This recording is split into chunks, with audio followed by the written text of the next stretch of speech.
সেই জন্য আমরা এই ট্যাবটা পৌঁছে দিতে চাচ্ছি। এভাবেই দেশের শিক্ষা ব্যবস্থা নিয়ে নিজের পরিকল্পনার কথা জানালেন বিএনপি চেয়ারম্যান তারেক রহমান।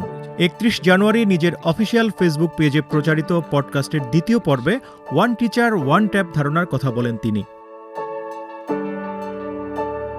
দেশে উন্নত শিক্ষা ব্যবস্থা গড়ে তুলতে শিক্ষকদের দক্ষতা বাড়ানোর উপর জোর দেন বিএনপি চেয়ারম্যান।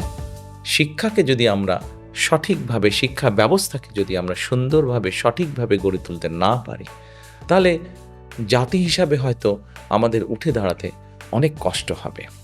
এই শিক্ষা ব্যবস্থাটির মধ্যে প্রথম বিষয়টি হচ্ছে প্রাইমারি শিক্ষা ব্যবস্থা। প্রাইমারি শিক্ষা ব্যবস্থাটাকে আমরা একটু সুন্দর করে গুছিয়ে সাজাতে চাই। আমরা প্রথমে গুরুত্ব দিতে চাই আমাদের শিক্ষা ব্যবস্থার প্রাইমারি স্কুলে যে শিক্ষক আছেন সেই শিক্ষকদের ট্রেনিংয়ের উপরে। এই শিক্ষকদেরকে আমরা ট্রেনিং দিতে চাই। যারা শিক্ষক আছেন তাদেরকে আমরা ট্রেনিং দিয়ে তাদের কোয়ালিটিটা আমরা ইমপ্রুভ করতে চাই।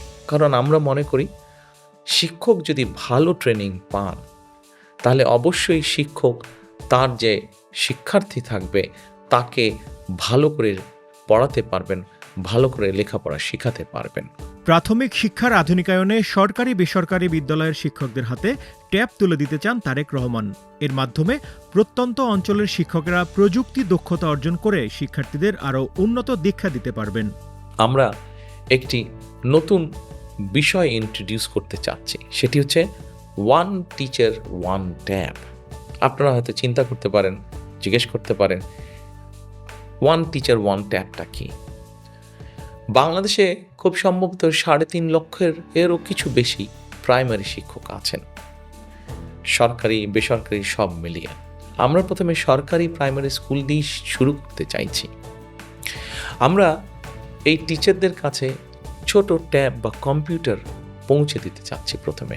পডকাস্টের এক পর্যায়ে ট্যাব ব্যবহার করে সারা দেশের শিক্ষকদের প্রশিক্ষণ দেওয়ার কথা বলেন বিএনপি চেয়ারম্যান। এর মাধ্যমে শিক্ষক শিক্ষার্থীদের মধ্যে সংযোগ স্থাপনের কথা বলেন তিনি। তারেক রহমান বলেন, শিক্ষকদের এখন আর প্রশিক্ষণের জন্য কষ্ট করে ঢাকাসহ বড় বড় শহরে আসতে হবে না। নিজের এলাকায় বসেই ট্যাবের মাধ্যমে প্রশিক্ষণ নিতে পারবেন তারা।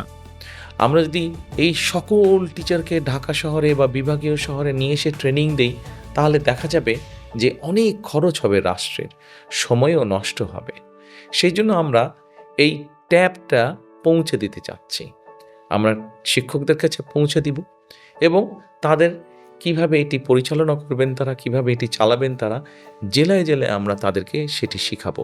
তারপরে তারা তাদের উপজেলা, ইউনিয়ন, গ্রামে ছড়িয়ে ছিটে পারবেন। ফলে অর্থাৎ এক একজন টিচারের কাছে এক একটা কম্পিউটার থাকবে। সেই কম্পিউটারের মাধ্যমে ঢাকা থেকে বসে একজন শিক্ষক ভালো কিছু ট্রেনিং তাদেরকে দিতে পারবেন, অথবা একজন শিক্ষক যে যশোরে আছেন সে দেখা যাবে কুড়িগ্রামের একজন শিক্ষককে ভালো কোনো একটি বিষয় ট্রেনিং দিতে পারলেন, অথবা চট্টগ্রামে একজন শিক্ষক আছেন সে হয়তো দিনাজপুরের ছাত্রছাত্রীদেরকে ভালো কোনো একটি বিষয়, শিক্ষার কোনো একটি সাবজেক্ট বিষয় ভালো করে পড়াতে পারবেন। পডকাস্টে শিক্ষকদের পাশাপাশি শিক্ষার্থীদের দক্ষতা বাড়ানোর পরিকল্পনার কথা শোনান বিএনপি চেয়ারম্যান। এজন্য বাংলা ও ইংরেজির পাশাপাশি শিক্ষার্থীদের তৃতীয় কোনো ভাষা শেখানোর পরিকল্পনার কথা বলেন। আমরা সরকার থেকে কয়েকটি ভাষা শেখানোর ব্যবস্থা করব।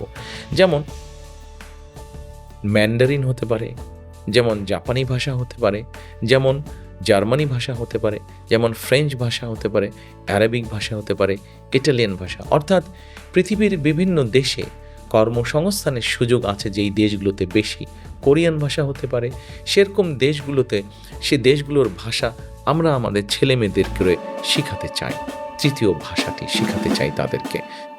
মেহেদী হাসান, প্রথম আলো।